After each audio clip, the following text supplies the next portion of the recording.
Jerry.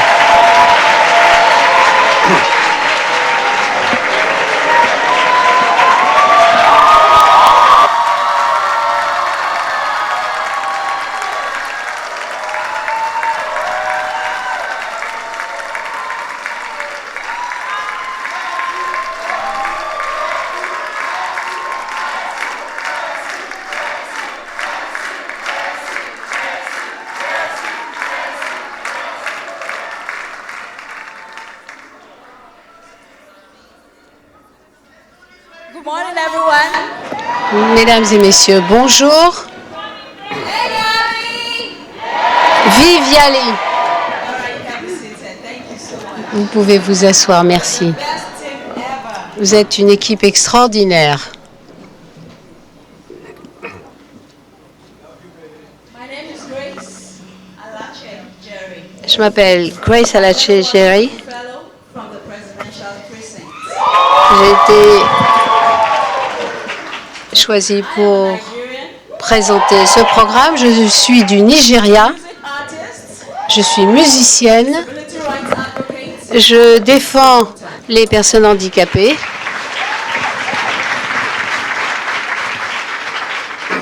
years ago, Il y a 10 ans de cela, I was involved in a motor accident. j'ai été victime d'un accident de moto. J'ai presque perdu la vie.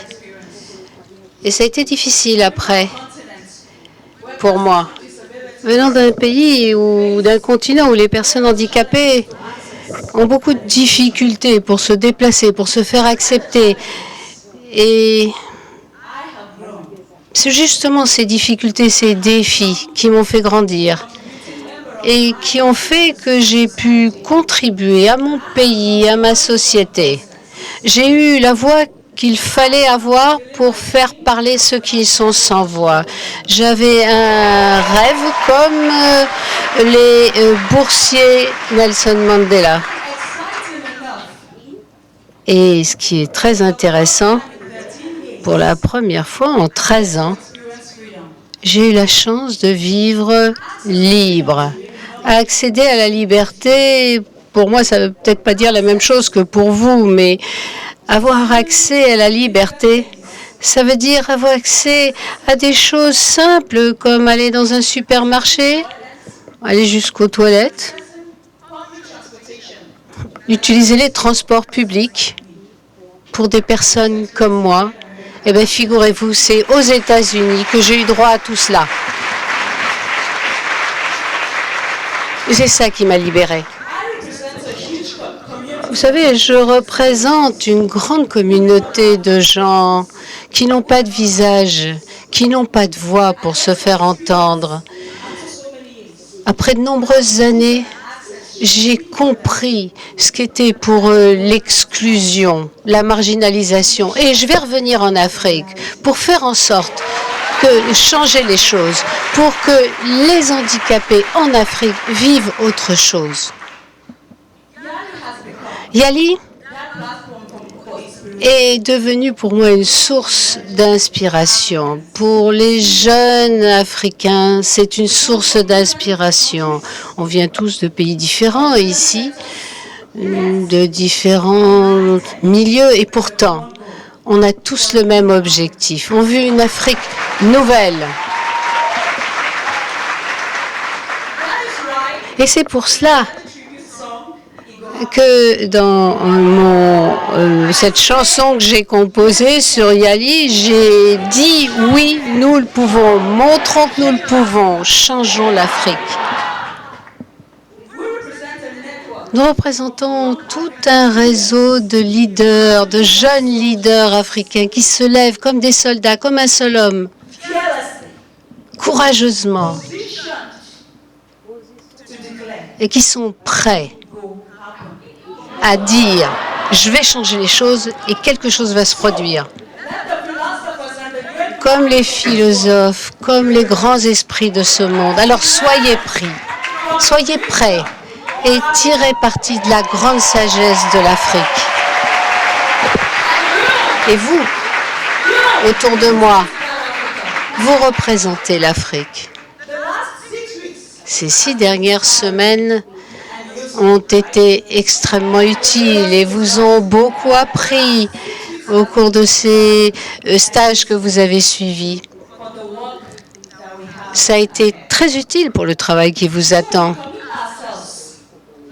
Il s'agit de nous engager à retourner et à être les solutions dont notre continent a besoin. Est-ce que vous y croyez vraiment? Au cours des 2 dernières semaines, le président Barack Obama a rencontré 10 dirigeants mondiaux pour parler de ces changements dont nous savons que l'Afrique a besoin. Et aujourd'hui, il est là, parmi nous. Et c'est lui qui nous encourage, jeunes leaders africains, à matérialiser, concrétiser ce changement dont notre continent a besoin et qu'il mérite. Un homme a montré par sa vie, par sa personnalité, que le changement, que la grandeur sont possibles. Simplement, il faut essayer. Est-ce que vous êtes prêts à essayer? C'est un espoir, pas seulement pour les jeunes des Amériques, mais pour la génération à venir de dirigeants mondiaux. Il a créé cette initiative pour les jeunes leaders africains que nous représentons, que nous incarnons aujourd'hui. Ce qu'il veut nous dire, c'est pas seulement de changer l'Afrique, mais bien de créer une assise de leaders qui seront prêts à transcender les frontières, à aller plus loin. Souhaitons la bienvenue au président des États-Unis.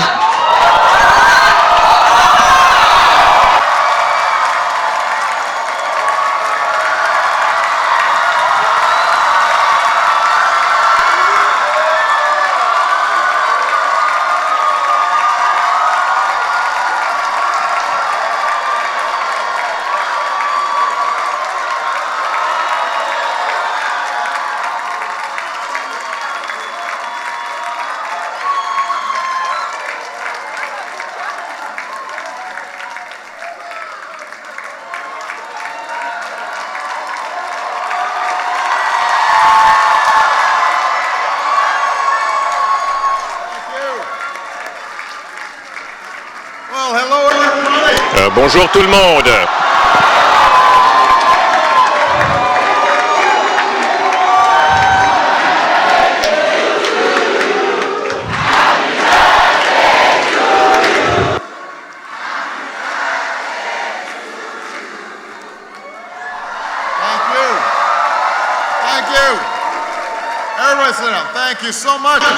Merci beaucoup. Vous êtes formidables. Tout d'abord, je crois que Grace mérite d'être chaleureusement applaudie.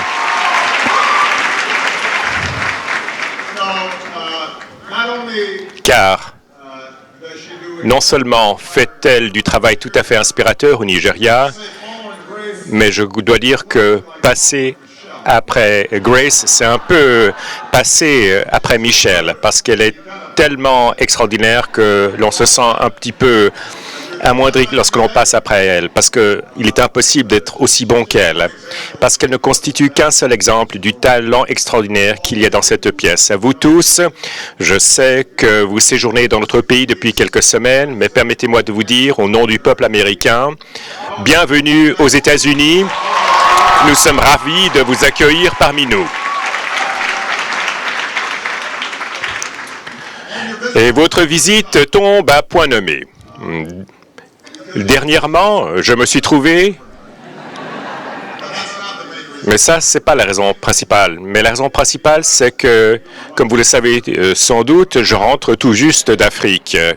Il s'agissait de ma 4e visite en Afrique subsaharienne, un nombre jamais atteint par aucun président avant moi. J'étais le premier, fier d'être le premier président américain à visiter le Kenya, le premier à visiter l'Éthiopie et le premier à s'adresser à l'Union africaine, ce qui fut un grand honneur. Ouvrez la porte. La raison pour laquelle j'ai consacré autant d'énergie à notre travail sur le continent tient au fait que, comme je l'ai dit la semaine dernière, malgré que l'Afrique continue à faire face à de nombreux défis, l'Afrique est en marche. Il s'agit d'une des régions du monde à plus forte croissance. On prévoit un développement de la classe moyenne africaine qui va générer plus d'1 milliard de consommateurs grâce à des centaines de millions de téléphones portables et un accès exponentiel à Internet. Les Africains sont en train de sauter par-dessus des technologies anciennes pour aboutir à une nouvelle ère de prospérité. Le continent a réalisé des avancées historiques dans la lutte contre le VIH-Sida, grâce auxquelles les accouchements sont plus sûrs pour les mères comme pour les bébés. Des millions d'individus sont sortis de la pauvreté. Cela constitue un progrès extraordinaire. Et ce sont les jeunes comme vous qui est à la base d'une bonne partie de ce progrès. L'Afrique est le plus jeune des continents. Et j'ai pu observer le pouvoir de la jeunesse durant mon voyage. Au Kenya, Richard Ruto Todosia a contribué à la création de Yes Youth Can, une des principales associations de la société civile forte de plus d'1 million de membres. Au Nigeria, au sommet de Nairobi, Shadi Sabe a créé l'académie Brilliant Footsteps au Nigeria, qui utilise l'éducation comme moyen de lutte contre l'extrémisme religieux et de création de débouchés pour les jeunes musulmans. J'ai rencontré Judith Owiga, une chef d'entreprise cofondatrice d'une organisation à but non lucratif qui forme les jeunes femmes des bidonvilles de Nairobi en matière de programmation informatique et de conception graphique avant de leur trouver des emplois dans des entreprises de technologie. En tant que président, j'ai pu voir le talent des jeunes dans tout le continent et en tant que président, je veux m'assurer qu'en parallèle à notre travail réalisé avec les gouvernements, nous contribuons à l'autonomisation des jeunes Africains comme ceux que j'ai mentionnés et de vous tous. C'est pourquoi nous avons lancé l'initiative des jeunes leaders africains, YALI, pour vous aider à accéder aux ressources. Pour vous aider à accéder aux ressources, aux formations, aux réseaux qui vous permettront de devenir la prochaine génération de leaders de la société civile dans tous les domaines, la société civile, l'entreprise, le secteur public. Les réactions ont dépassé nos espérances. Jusqu'à présent, plus de 140 000 jeunes gens de toute l'Afrique ont adhéré à notre réseau YALI. Ce qui veut dire que des jeunes Africains peuvent se contacter, collaborer et concrétiser leurs idées. Et je souhaite la bienvenue à tous les membres du réseau YALI qui se sont connectés à cette assemblée participative. Je suis fier de chacun d'entre vous et je suis fier des progrès que nous avons réalisés ensemble, après quelques années seulement. L'an dernier, j'avais déclaré que nous lancerions un nouvel ensemble d'outils pour notre réseau YALI. Donc, aujourd'hui, nous avons plus de 30 cours en ligne disponibles portant sur tout un ensemble de sujets, perfectionnement des dons oratoires en public, élaboration d'un plan de gestion. Il y a du mentorat, de nouvelles manières de se connecter au réseau dans le monde entier, de nouvelles formations avec des experts pour vous aider à créer une start-up, une entreprise. Et nous lançons 3 nouveaux cours de l'Institut Mandela en ligne. Ainsi donc, tous les membres pourront avoir accès à ces idées que nous avons partagées. L'an passé, j'ai dit que nous créerions des centres YALI régionaux de leadership dans toute l'Afrique afin d'offrir des compétences, des réseaux et des opportunités à encore plus de jeunes Africains. Au Kenya, j'ai eu le bonheur de pouvoir visiter le centre régional du leadership à Nairobi. Ce matin même, nous venons d'ouvrir un nouveau centre à Accra et nous en aurons 2 de plus d'ici la fin de l'année à Pretoria et à Dakar.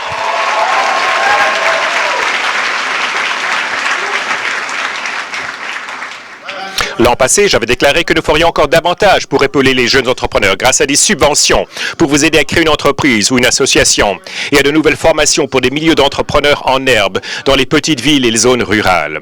C'est pourquoi, au tout récent sommet global de l'entrepreneuriat de Nairobi, j'ai annoncé que nous avions mobilisé plus d'1 milliard de dollars en matière de nouveaux engagements de la part des banques et d'organismes philanthropiques pour aider les nouveaux entrepreneurs du monde entier, y compris d'Afrique, où il est précisé que la moitié des fonds seront consacrés à l'accompagnement des femmes et des jeunes.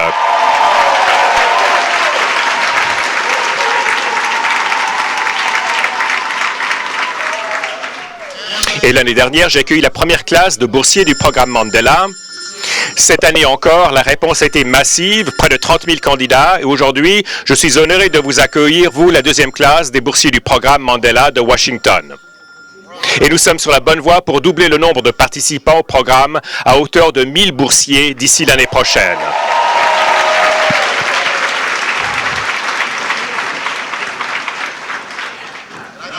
Et je sais que vous avez été très occupés. Au cours des semaines passées, vous avez suivi des cours, vous avez fait de nouvelles rencontres et vous avez acquis les compétences dont vous aurez besoin pour que vos idées deviennent réalité, pour que vous puissiez continuer le travail excellent que vous faites déjà, mais ensuite pour passer au niveau supérieur. C'est cela que Brian Biemba de Zambie envisage de faire. Où est-il? Le voilà.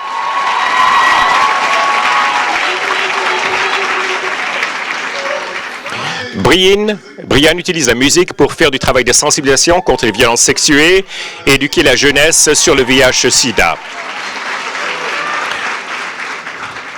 Pendant son séjour aux États-Unis, il a appris au sujet de notre système de santé. Il a rencontré les fondateurs d'une organisation américaine de lutte contre le VIH-Sida et projette de fonder une maison de disques pour diffuser de la musique sur le changement social. Brian, nous sommes fiers d'être votre partenaire. Ou encore, il y a Khadija Diallo de Guinée. Où est-elle? La voilà.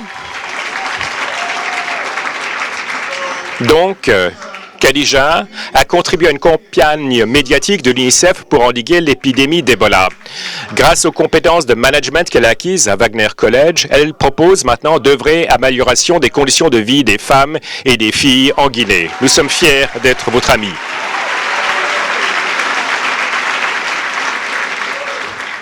Ou il y a Jamila Mayanja de l'Ouganda.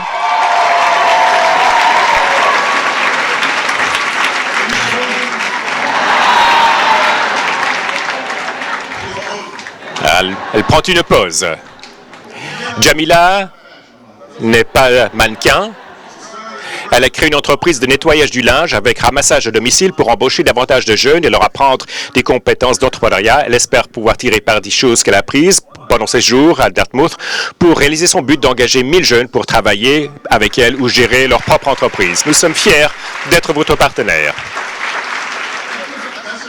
Cela ne constitue qu'un échantillon des progrès extraordinaires qui sont réalisés par les boursiers de toute l'Afrique. Ce programme va donc vous aider à véritablement faire la différence chez vous. Mais Fatou Baindour du Sénégal,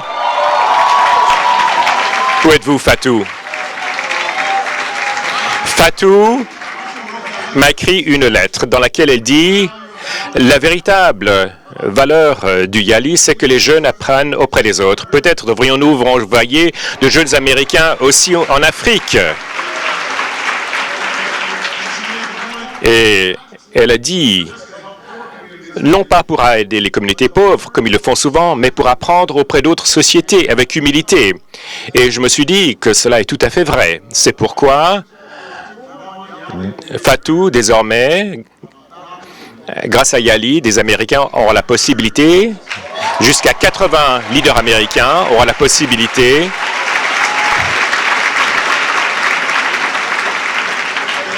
jusqu'à 80 Américains participeront à Yali et partiront en Afrique pour apprendre auprès de vous et de vos pays. Donc, occupez-vous bien de ces Américains, montrez-leur comment ça se passe, mais il ne faut pas qu'ils s'amusent trop parce qu'il faut qu'ils fassent du travail. Ces connexions, ces partenariats, ces amitiés, ils développent une compréhension qui rapproche les peuples. Après 6 semaines de séjour chez nous, certains d'entre vous êtes maintenant officiellement des Longhorns du Texas ou des Fighting Irish de Notre-Dame.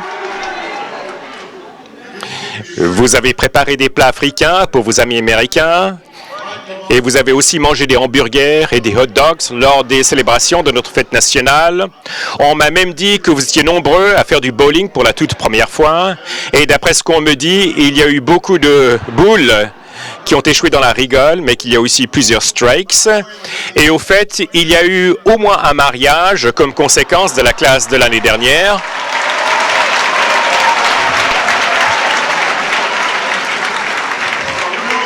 Alors, qui sait ce que l'avenir nous réserve? Maintenant que votre séjour en Afrique, en Amérique touche à sa fin, souvenez-vous que ceci n'est qu'un début. Parce qu'en vérité, nous ne faisons que commencer. En vérité, nos plus grands défis, le développement inclusif, le terrorisme, les conflits, le changement climatique, les droits des femmes, les droits des enfants. Ce sont des défis qui dépassent un pays ou un continent. Notre espoir, c'est que dans 10 ou 15 ans, lorsque vous serez tous ministres du gouvernement, des chefs d'entreprise ou des pionniers du changement social, vous serez toujours connectés les uns aux autres, que vous serez toujours en train d'apprendre les uns des autres, et que non seulement ferez-vous la différence et que vous vous entraiderez, vous aiderez la prochaine génération, car non seulement ferez-vous la différence dans vos pays respectifs, mais vous serez aussi la base, l'assise d'une nouvelle génération de leadership mondial, une génération qui œuvrera de concert au-delà des frontières pour rendre le monde plus sûr, plus prospère, plus pacifique et plus juste. C'est l'espoir que je nourris à votre égard. Nous vous avons invité ici parce que nous profitons, nous tirons bénéfice de votre leadership, mais nous comptons sur vous pour travailler ensemble, pour faire en sorte que vous contactiez, vous aidiez ceux qui viendront après vous. Je suis très fier de vous. Sur ce, je suis prêt à répondre à vos questions. Je vous remercie.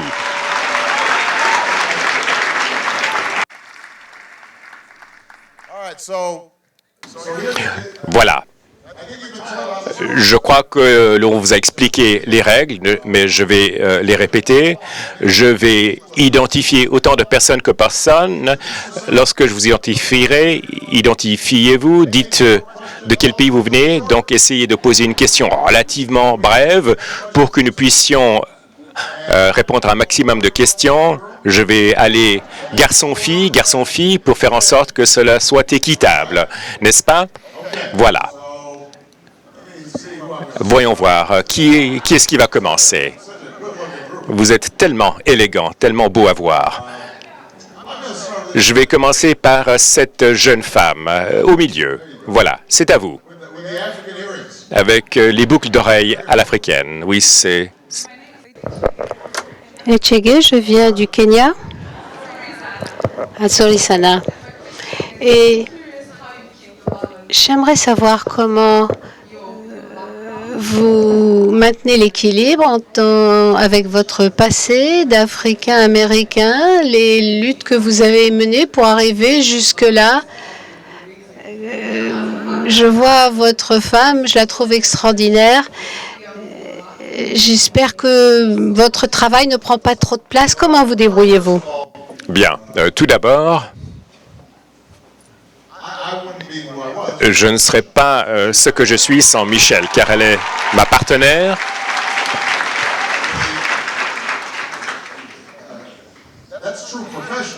C'est vrai sur un plan professionnel, mais c'est vrai en ce qui concerne ma personnalité, mon identité, ma personne. Il y a une chose dont je suis très fier, c'est le fait que j'ai épousé quelqu'un, une personne forte, qui a du talent, qui a des opinions, qui a ses propres opinions. Et elle est mon égale. Et c'est important pour moi parce que elle constitue le modèle pour mes filles. Malia et Sacha, on a des attentes qu'elles soient fortes, talentueuses, qu'elles soient traitées en égal de la part de leurs partenaires lorsqu'elles deviendront plus âgées, beaucoup plus âgées.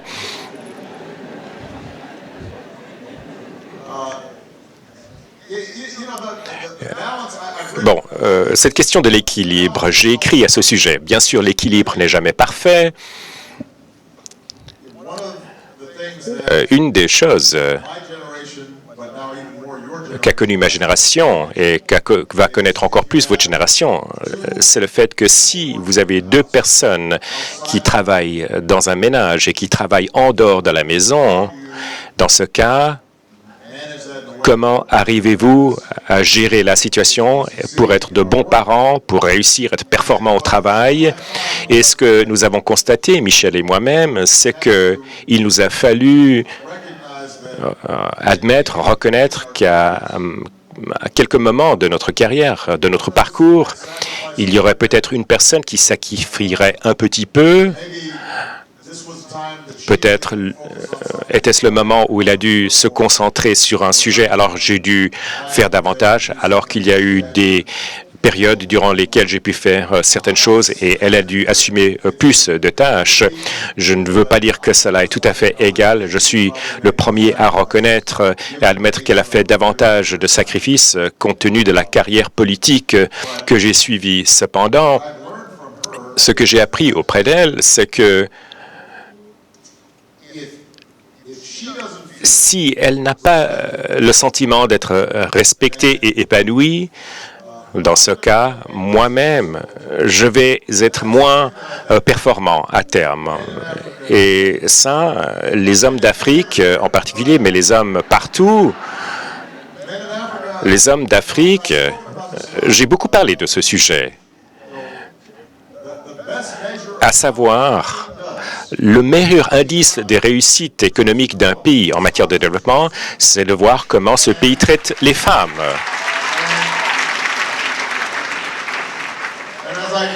Et comme je l'ai dit, durant plusieurs des discours lorsque j'étais en Afrique, au Kenya, en Éthiopie, si vous maltraitez les femmes, eh bien, vous vous empêchez d'avancer.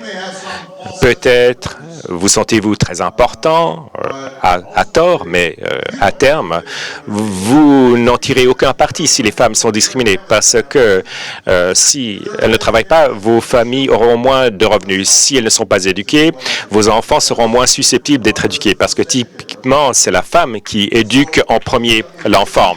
Alors, s'ils vous perçoivent en train de manquer de respect auprès de votre femme, eh bien, quelles sont les leçons qui seront apprises non seulement par vos filles, mais aussi par vos garçons, par vos fils? Cela constitue quelque chose qui, selon moi, doit être apprise par tout le monde, par toutes les générations du monde et d'Afrique et internalisée. Je veux que davantage d'hommes fassent pression les uns sur les autres. Si vous voyez un de vos amis, un camarade de classe, un de vos potes qui maltraite une femme, il faut que vous disiez quelque chose. Il vous appartient à vous de l'ostraciser et de dire que cela n'est pas acceptable. Parce que, en fin de compte, cela ne concerne pas que le droit, bien qu'aux États-Unis, nous luttons toujours pour le salaire égal à travail égal. Nous voulons toujours faire en sorte que les femmes aient les mêmes possibilités que les hommes, mais c'est aussi une question de culture et d'attente. Et votre génération va devoir changer les attentes. Vous ne pourrez pas améliorer votre situation en opprimant les autres. Et ça est tout à fait vrai au sein de votre propre famille et avec vos proches.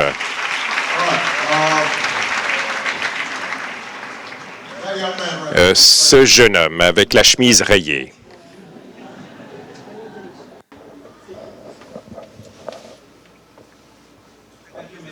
Merci, Monsieur le Président. André Machingue du Rwanda. Je vois qu'il y a beaucoup de gens souriants. Je reconnais les drapeaux, Monsieur le Président. Le changement climatique est un drame et notre continent en a beaucoup souffert et c'est véritablement le continent où on essaie de réduire les effets du changement climatique et les gaz à effet de serre. C'est pourtant le dernier continent qui a obtenu des financements pour cette adaptation au changement climatique. Alors, je voudrais savoir ce que les États-Unis d'Amérique proposent pour que nous puissions nous adapter au changement climatique qui nous attendent. Bien. Tout d'abord, cette génération doit comprendre que le changement climatique va constituer un des grands dossiers auxquels vous serez confrontés. Bon, très souvent, les gens vous diront, bon, les problèmes environnementaux, le changement climatique, il ne faut pas s'en occuper maintenant parce qu'on a des questions beaucoup plus pressantes. Il faut éduquer les jeunes, il faut nourrir les populations, il faut du développement. Peut-être que plus tard, on pourra se préoccuper des problèmes de l'environnement. Et je comprends pourquoi beaucoup de pays d'Afrique des pays pauvres d'Asie ou d'Amérique latine ou ailleurs le diraient, parce que historiquement, c'est ce qu'ont fait les États-Unis et les autres pays développés. Autrefois, les États-Unis polluaient beaucoup.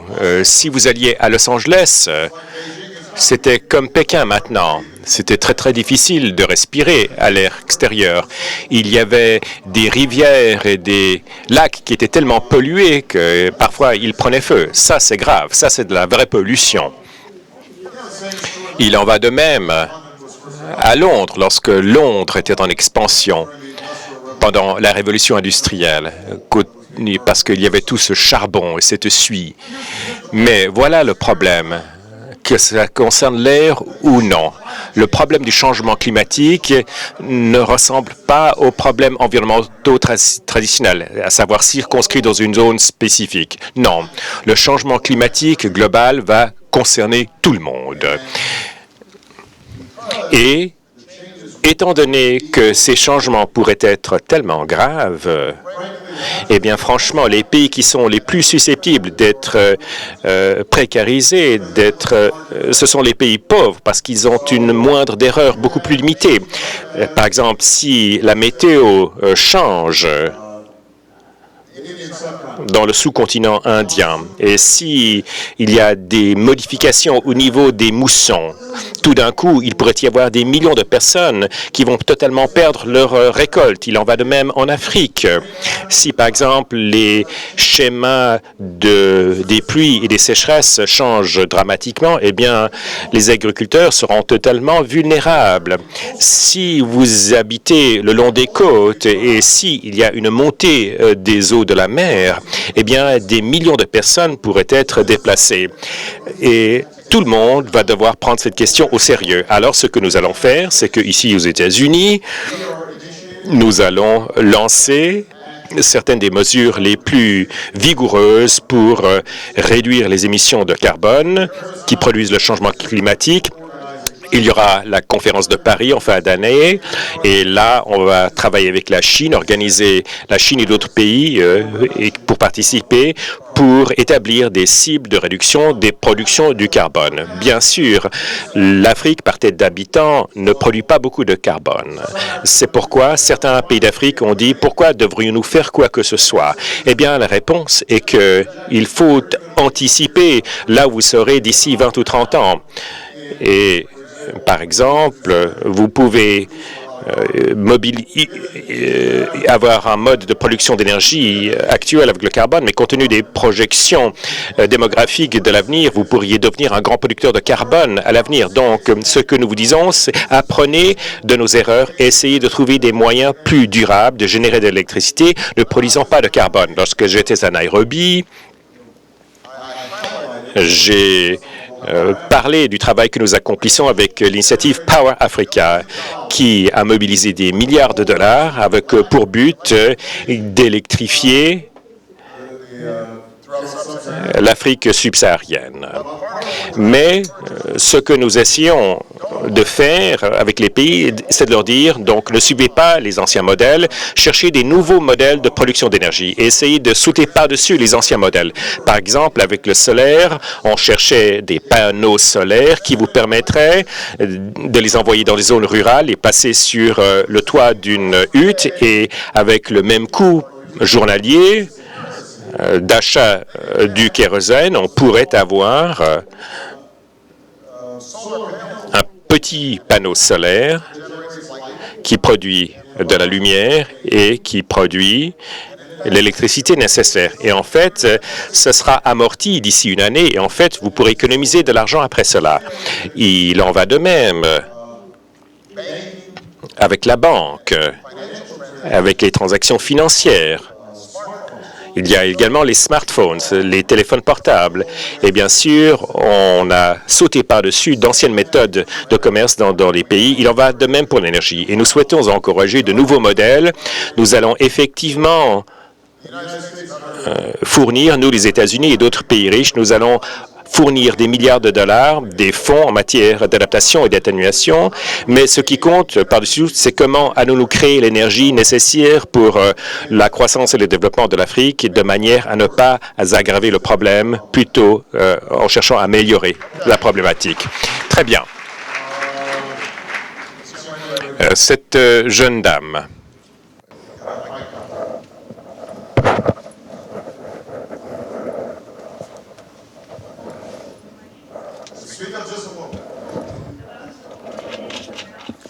Amel Lebat, Mauritanie, j'ai 22 ans. Question simple. En tant que président, en tant qu'Américain, allez-vous continuer ce programme après avoir quitté la Maison-Blanche parce qu'on a besoin de vous? T'es sûr que tu dois tout faire? C'est une question simple et j'ai une réponse simple.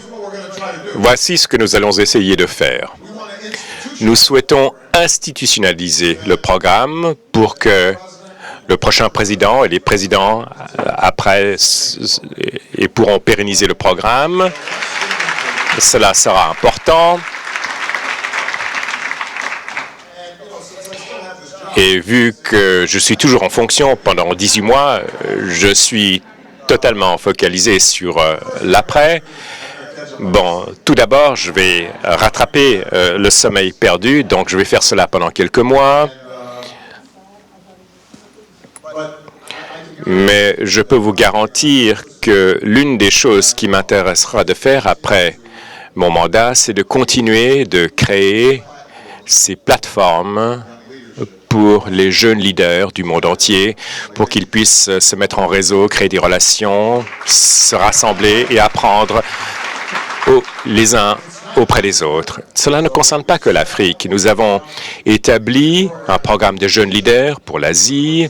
Nous faisons la même chose pour l'Amérique latine, parce que le but, c'est que, à terme, je souhaite que non seulement y ait-il un réseau de milliers de jeunes leaders africains qui se connaissent au-delà des frontières, qui partagent les pratiques, les idées, mais je veux que vous sachiez, vous, jeunes leaders, vous connaissiez des jeunes leaders d'Indonésie ou des jeunes leaders du Chili ou des jeunes leaders du monde entier, parce que, comme je l'ai dit, à terme, vous allez être des agents, des leaders mondiaux, non seulement des leaders de votre pays.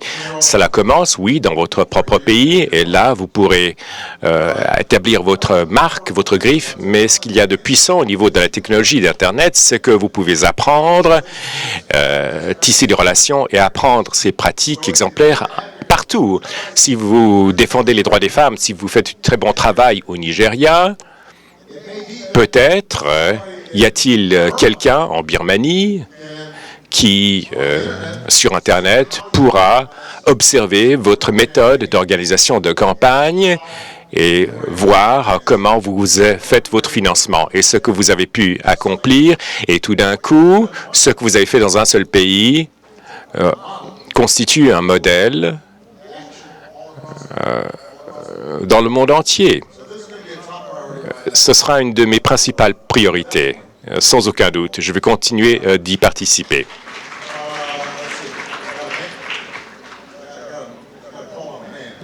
C'est au tour d'un monsieur maintenant. Voyons voir. Ce jeune homme là-bas. Voilà, c'est à vous. À vous. Parce que j'aime votre chapeau. Vous avez un beau chapeau. Sabir, je viens de Madagascar. Nous, les Malgaches, les boursiers malgaches, nous lançons dans une entreprise pour lutter contre le changement climatique. Que peuvent faire les États-Unis pour nous? Comme je vous l'ai dit tout à l'heure, nous avons $1 milliard, une enveloppe d'1 milliard pour l'entreprise. Et la moitié de cette somme sera dispensée à des femmes qui ont été sous-représentées quant à l'accès aux capitaux pour leurs entreprises. Et comme je l'ai dit aux jeunes hommes tout à l'heure, cela va permettre de créer des énergies propres,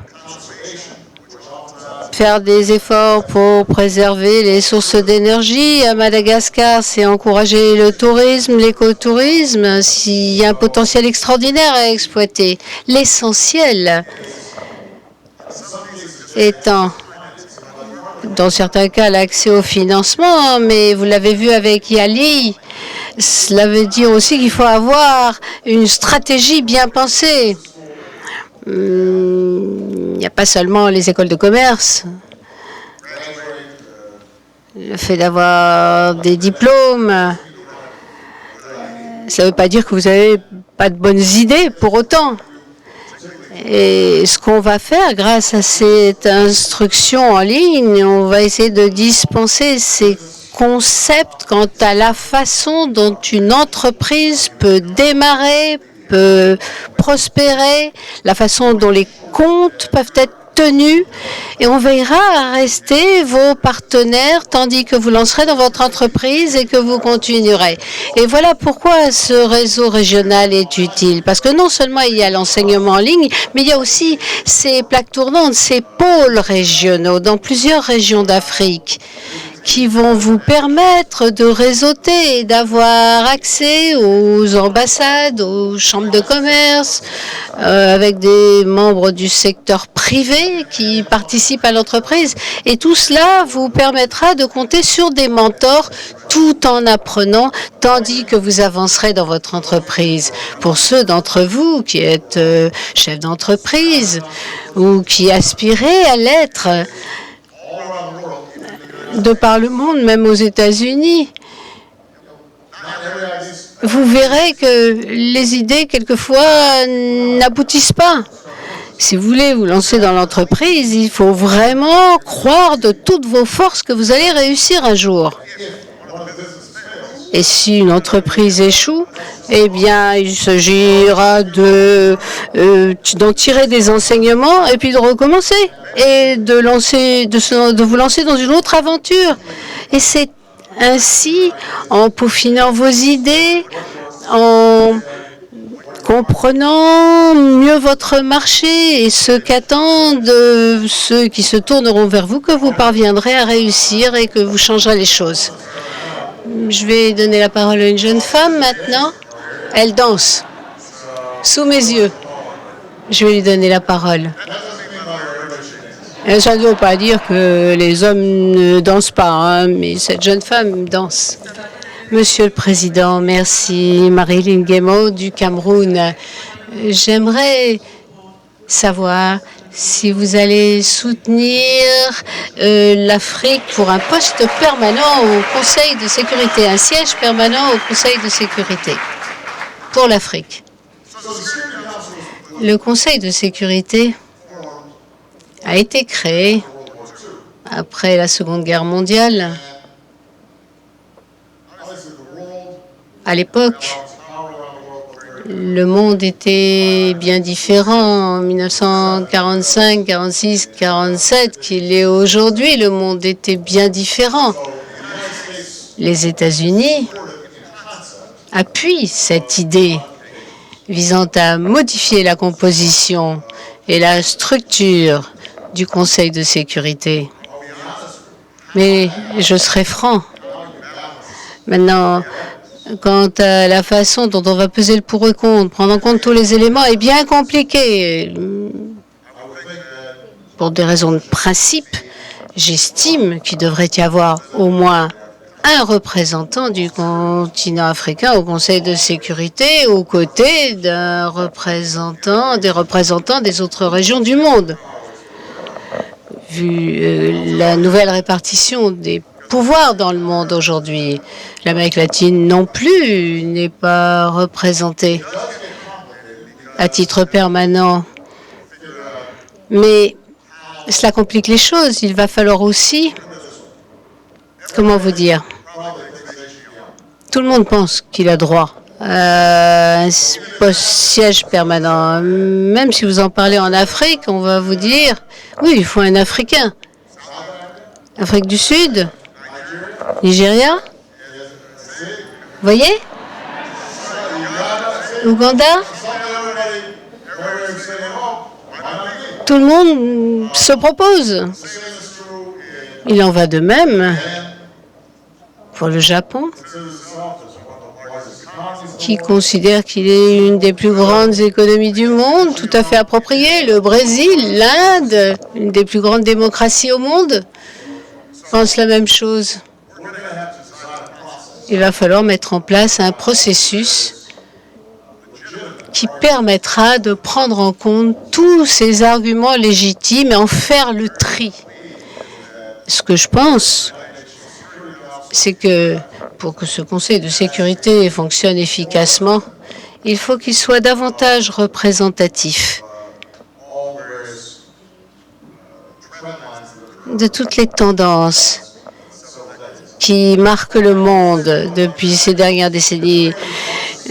Tout le monde veut être assis à la table aux Nations Unies, mais bien souvent aussi, personne ne veut assumer les responsabilités que ça représente. Et ça se produit encore aujourd'hui. Et ce que j'ai appris dans ma vie personnelle comme dans ma vie politique, c'est que si vous voulez plus de pouvoir, il faut aussi vous montrer plus responsable.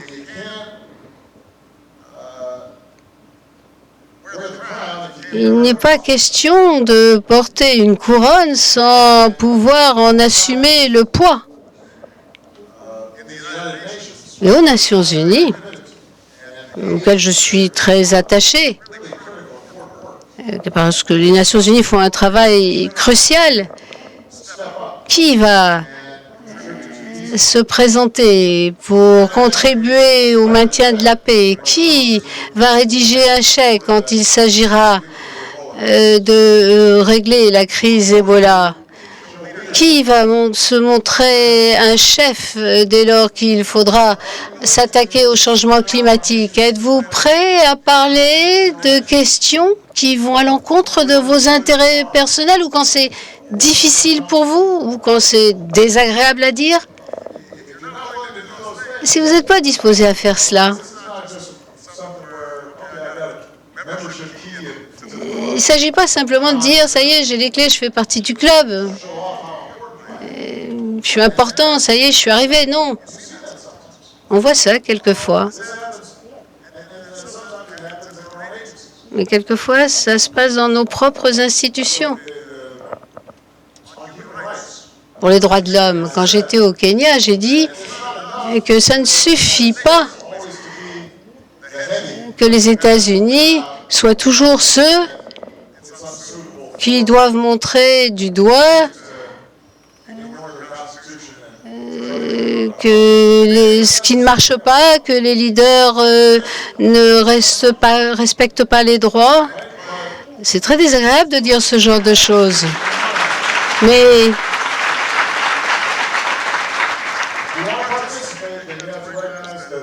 si vraiment vous voulez faire quelque chose, vous devez vous rendre compte que vous avez beaucoup de responsabilités. Bien sûr, on a des insuffisances, nos politiques ne sont pas parfaites, on commet des erreurs, mais ce qu'on essaie de faire tout le temps, c'est de rester responsable de ce qu'on fait. Qu'il y ait eu un cyclone, qu'il y ait une tornade, qu'il y ait un tremblement de terre, on se mobilise. Quand le virus Ebola a commencé de sévir, on s'est mobilisé. On se pose des questions quand quelque chose se produit dans le monde. Et on trouve que cela fait partie du rôle de leader. Et c'est ce que vous devez faire, vous aussi. Vous devez prendre des risques et vous lancer pour être des leaders.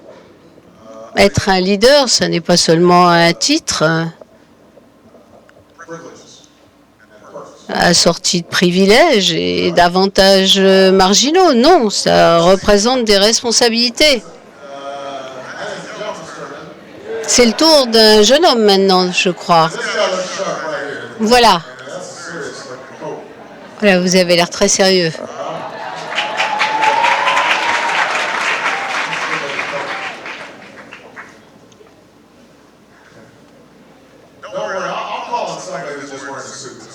Mais ne vous inquiétez pas, je ne vais pas seulement donner la parole aux personnes qui portent leurs costumes nationaux.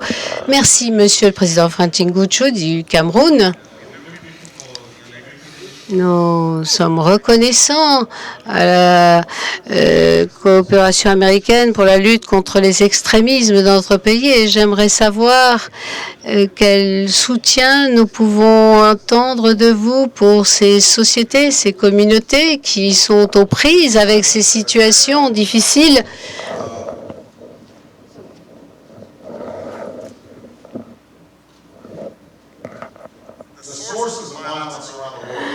Les sources de violence, les foyers de violence dans le monde sont multiples. Il faut en être conscient. L'humanité trouve toujours des excuses pour s'entretuer et pour toutes sortes de raisons. Il faut l'admettre. Dans la Corne d'Afrique, il y avait des luttes tribales.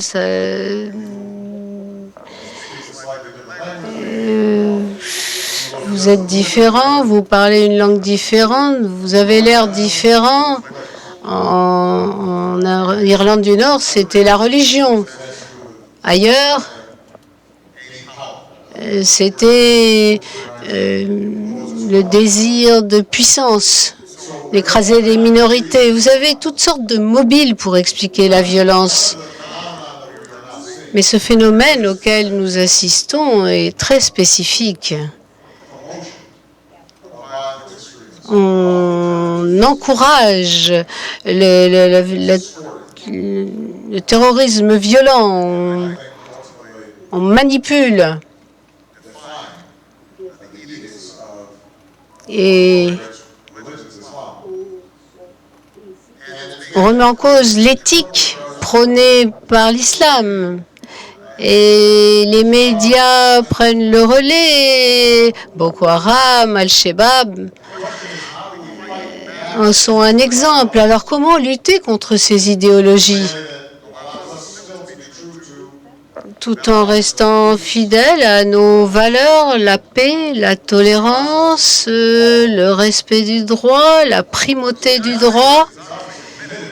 Les États-Unis sont déterminés à lutter contre ces types de terrorisme. Et nous sommes partenaires de pays de par le monde pour lutter contre Boko Haram, Al-Qaïda. Mais ce que nous avons dit aussi, c'est que pour lutter contre ces idéologies extrémistes, il ne s'agit pas seulement de mobiliser la police, la sécurité ou des armées, non. Il faut plutôt toucher ces populations marginalisées, faire en sorte qu'elles ne seront pas touchées, que les jeunes découvrent qu'ils ont d'autres opportunités, que c'est la raison pour laquelle il va falloir passer des partenariats avec les sociétés, avec la société civile dans tous les pays d'Afrique et dans le monde, car la société civile pourra toucher ces jeunes avant qu'ils ne soient tentés par l'extrémisme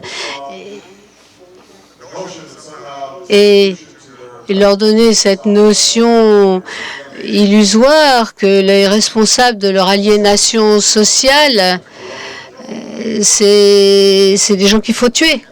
Et que c'est ça la solution. Et quand j'étais au Kenya, justement, et j'ai organisé comme ça une assemblée publique, et j'ai souligné ce que j'ai dit au président Kenyatta, soyez partenaires de ces groupes de la société civile, parce que trop souvent,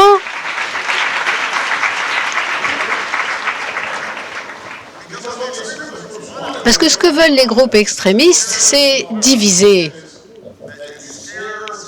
Vous intimidez les gens, vous faites peur aux sociétés et le gouvernement, en règle générale, va pratiquer plus de discrimination à l'égard de certains groupes, alors qu'il pourrait tout paisiblement écouter leurs griefs Et c'est malheureusement comme cela que les choses s'enveniment et que l'extrémisme fait florès. Voilà pourquoi les groupes de la société civile, le clergé, et le simple fait d'écouter et se poser la question de savoir ce qu'il faut faire pour garantir que les jeunes gens auront le sentiment qu'ils vont s'en tirer.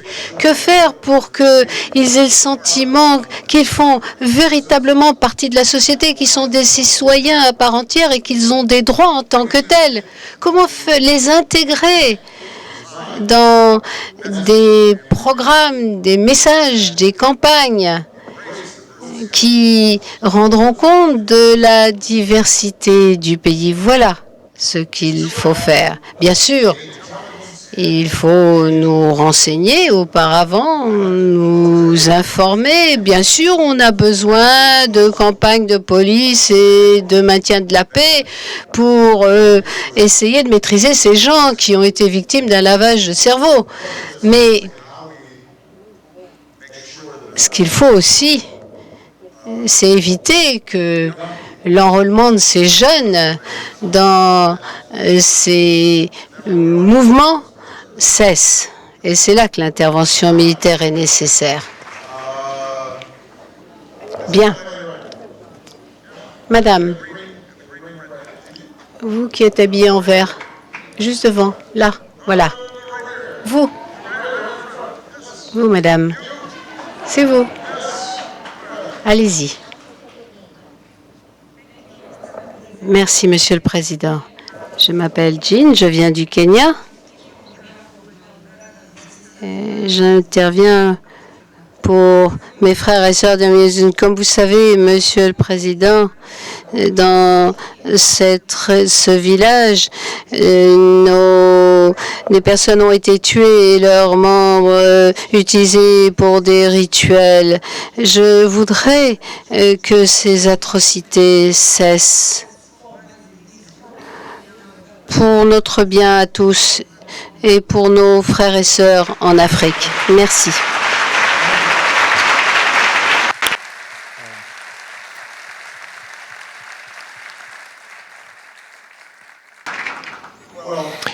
Bien. Permettez-moi de vous dire la chose suivante. Cette notion selon laquelle tout Africain pourrait discriminer contre quelqu'un compte tenu de la couleur de sa peau. Après ce qu'ont subi les Noirs dans le monde entier. Cela, c'est fou. Ça me rend fou.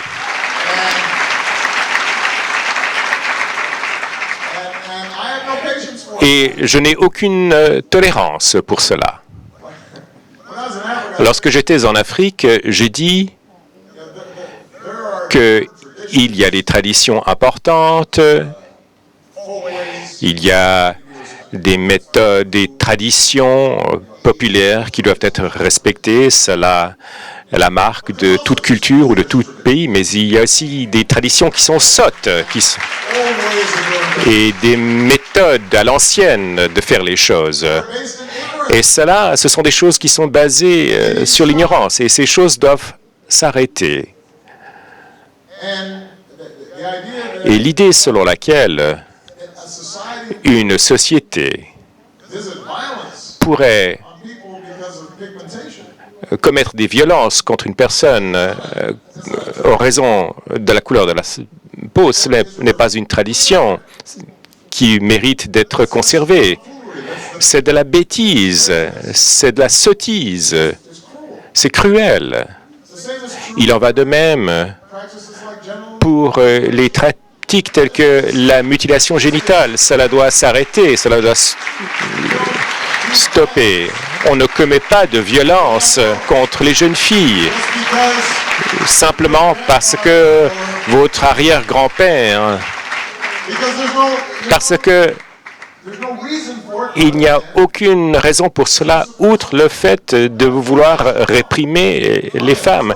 C'est la seule justification, c'est sur cela que cela se base. Ce sont des mauvaises traditions. Battre les femmes, ce n'est pas une bonne tradition. Cela m'est égal. Si cela était comme cela que l'on faisait les choses dans le temps, autrefois, les sociétés évoluent sur la base de nouvelles compréhensions grâce à la science, grâce à une nouvelle compréhension de notre identité. Certes, nous pouvons préserver de merveilleuses traditions, la musique, la cuisine, le langage, les arts.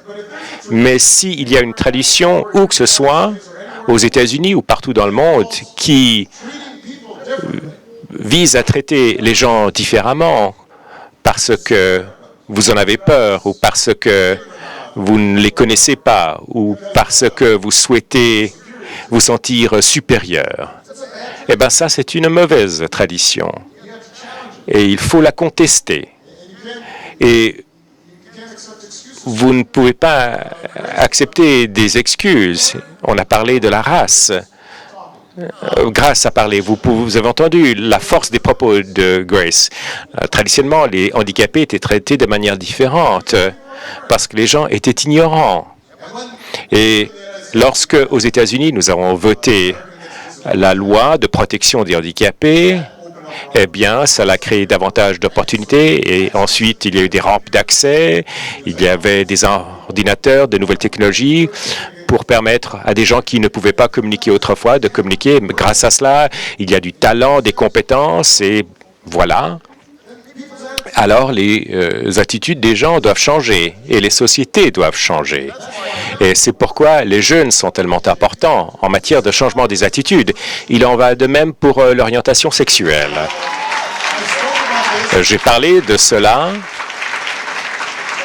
J'en ai parlé en Afrique. Et tout le monde disait non, non, on ne veut pas qu'on parle de ça, on ne veut pas en entendre parler. Mais la vérité, c'est que si vous traitez les gens différemment, uniquement du fait de la personne que ces personnes aiment ou de leur identité, eh bien, il y a un rapport entre cette mentalité et la mentalité du racisme. Et cette mentalité, c'est état d'esprit qui débouche sur les conflits ethniques. Cela veut dire que vous n'êtes pas en mesure de percevoir l'autre en tant qu'être humain. Par conséquent, d'une part, vous ne pouvez pas vous plaindre si quelqu'un vous traite comme cela, et ensuite, vous faites la même chose à quelqu'un d'autre. Ce n'est pas possible. Il faut qu'il y ait une constance, une cohérence en matière de traiter ces questions. Et il incombera aux jeunes de le faire parce que les vieux sont coincés dans leurs vieilles attitudes. C'est comme ça, c'est vrai. Il en va de même aux États-Unis. Et la vérité, c'est que lorsque je me suis présenté candidat à la présidence, tout le monde a dit un type noir qui s'appelle Barack Obama, il ne va pas devenir président des États-Unis. Mais moi, ce sur quoi je comptais, c'est le fait que malgré tous les problèmes qui existent encore aux États-Unis en matière d'attitude raciale, je voyais que les choses avaient changé. Les jeunes, cette nouvelle génération, tout d'un coup, on avait compris que, comme l'a dit le Dr King, il faut juger les gens non en fonction de la couleur de leur peau, mais en fonction du contenu de leur caractère. Cela ne veut pas dire que tout est soudainement parfait. Cela veut simplement dire que les jeunes peuvent frayer le chemin et montrer l'exemple. Mais cela nécessite du courage parce que les anciennes manières de penser, eh bien, vous sont renvoyées à la figure. Et si vous n'avez pas les convictions, le courage de défendre vos idées, dans ce cas, la cruauté va se maintenir, se pérenniser. C'est vous qui êtes sur la sellette. Et s'il y a une chose qui débouche des leaders Yalis, c'est cette idée, cette notion sur laquelle vous êtes fort, vous êtes puissant parce que vous vous occupez des autres, vous vous souciez du bien-être des minorités, vous vous souciez des handicapés, vous vous souciez des faibles. Vous n'êtes pas fort si vous réprimez les gens, non, vous êtes fort si vous les aidez à grimper, à se hisser. Combien de temps nous reste-t-il? Encore une toute dernière question. Bien. Bien, tout d'abord, les dames, donc vous ne pouvez plus lever la main parce que vous avez... La dernière personne à poser une question, c'était une femme, donc il faut que ça soit un monsieur. Et j'ai promis que je répondrai à la question d'un jeune homme en complet, en costume cravate. Je vais demander à ce jeune homme de me poser une question. Voilà, il est vraiment sur son 31.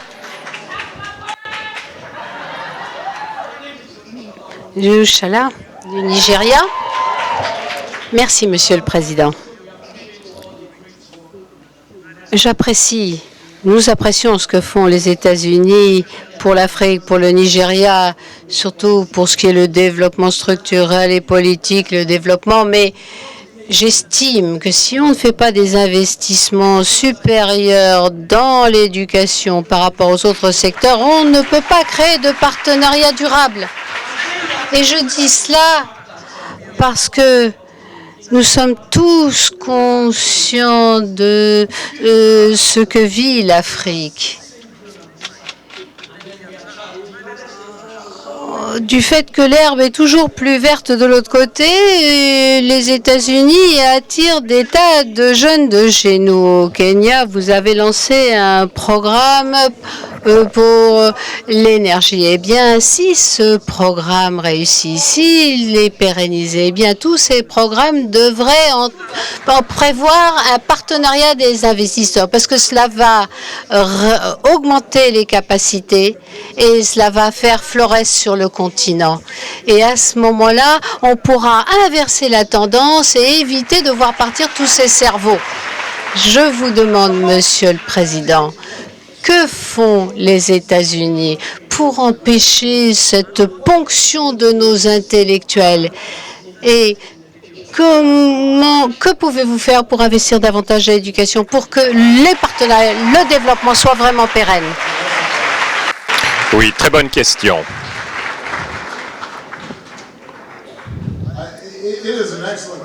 Excellente question, en effet.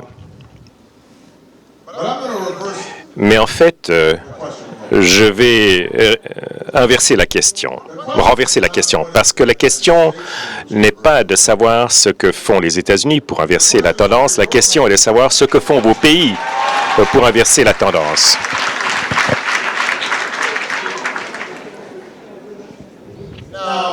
Bien.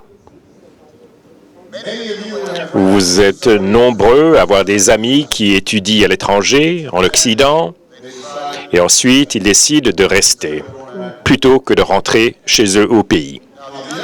Bien, aux États-Unis, nous sommes partenaires avec tous les pays présents. Je vous garantis qu'il y a des programmes d'investissement dans l'éducation dans vos pays. Il y a des programmes pour travailler avec les universités de vos pays. Mais je crois que votre argument est tout à fait valide, portant sur des grands projets tels que Power Africa. Il faut faire en sorte qu'il y ait des composantes de renforcement des capacités. Et justement, ce que nous avons notamment fait en matière d'aide au développement que nous apportons, il s'agit de mettre l'accent sur le renforcement des capacités. Par exemple, notre programme d'alimentation de l'avenir ne vise pas simplement à continuer d'envoyer de la nourriture à perpétuité. Non, il s'agit d'apprendre aux agriculteurs de doubler ou tripler leur rendement. Ainsi donc, ils auront plus de revenus et ensuite, ils auront la possibilité d'acheter peut-être un tracteur ou éventuellement de lancer une coopérative agricole et ensuite, ils seront sur le marché, il y aura des réinvestissements et maintenant, vous créez des emplois et vous créez du commerce national plutôt que d'être un récipiendaire d'aide. Donc, je suis tout à fait en faveur du renforcement des capacités. Mais, à terme, pourquoi se fait-il qu'il y ait tant de personnes jeunes d'Afrique, talentueuses et éduquées, qui quittent l'Afrique plutôt que d'y rester? Comment se fait-il qu'il y ait tant de personnes douées, éduquées du Moyen-Orient ou d'Asie ou d'Amérique latine qui préféreraient vivre ici que de rentrer au pays. Le problème ne porte pas uniquement sur le fait que nous sommes des pays plus riches. Je crois qu'il est juste de le dire, vous le savez peut-être mieux que moi, mais cela relève notamment du fait que une personne fait un bilan, fait une évaluation. Est-ce que je peux réussir? Est-ce que je peux pratiquer mes compétences si, par exemple, l'économie est toujours basée sur la corruption, et ce qui va vouloir dire que je vais devoir verser des pots de vin ou avoir des contacts, des pistons pour créer mon entreprise.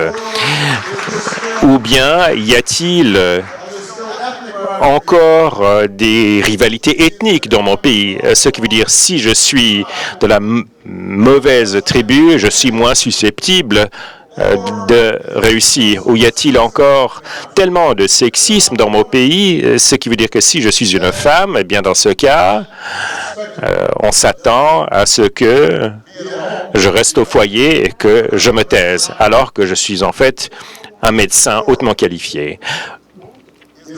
Ou bien y a-t-il une absence en matière de primauté du droit? Ou y a-t-il des lacunes en matière de droits de l'homme ou de liberté individuelle? Et cela veut dire qu'il y ait des limites à ce que je peux faire.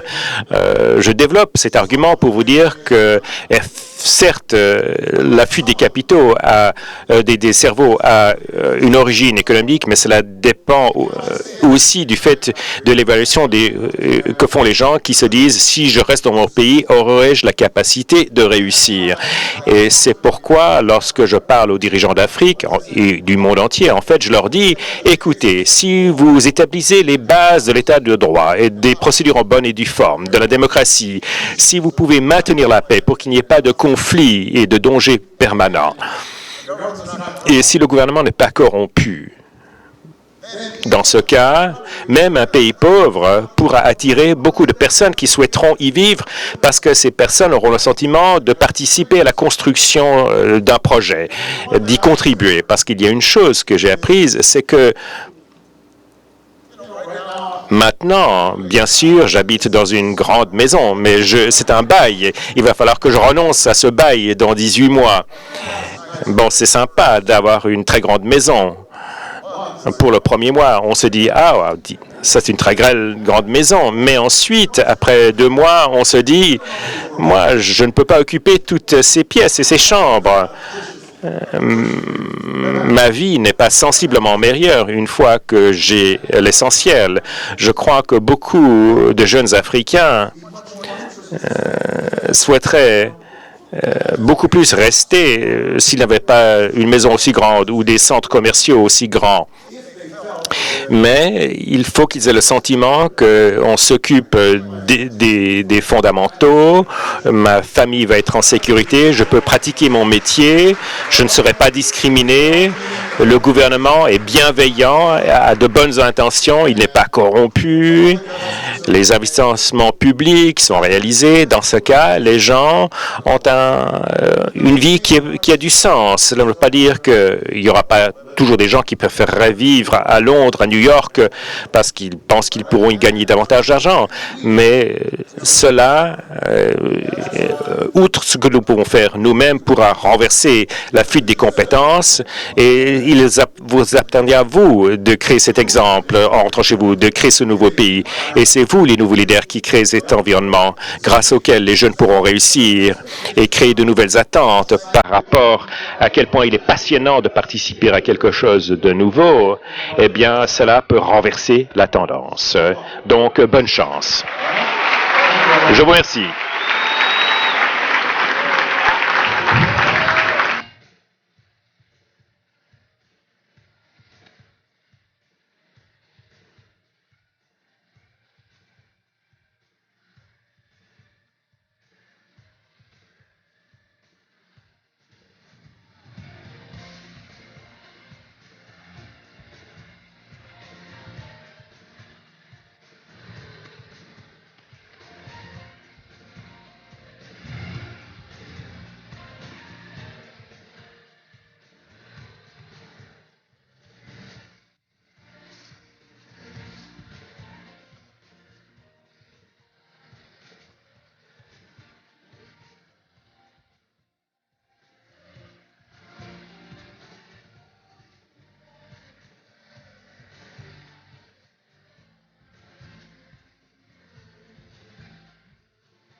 know you're not alone, 'cause I'm gonna make this place your home.